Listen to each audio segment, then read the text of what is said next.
Ситуацијата со коронавирусот во земјава од ден на ден станува се подраматична, повторно троцифрени бројки. Во последното деноноќие се регистрирани 164 лица позитивни на COVID-19.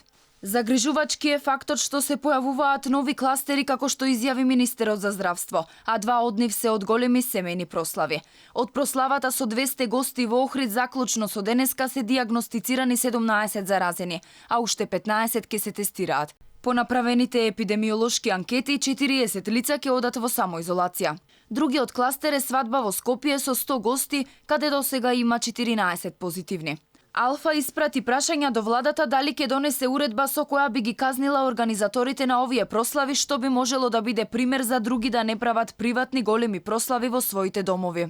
И зошто владата претходно не донесе уредба со која би се забранило големо групирање на луѓе во своите домови? За сега не добивме одговор. Наместо уредби со кои ќе се забрануваат семејните собири што предизвикуваат нови кластери, здравствените власти за сега останаа само на препораки и повикување на граѓаните да останат дома. Велат дека собирите и семејните прослави се забранети, но дали ќе се казнат организаторите не се знае. Значи, ние имаме пациенти кои што доаѓаат заради тоа што не почитувале мерки. Јасни се мерките.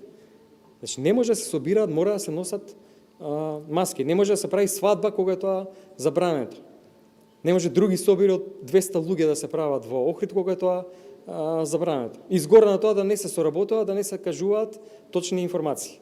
Инаку и денеска главниот град е на неславното прво место со 85 ново заразени, а општина Чаир повторно брои најголем број на активни случаи и тоа 235.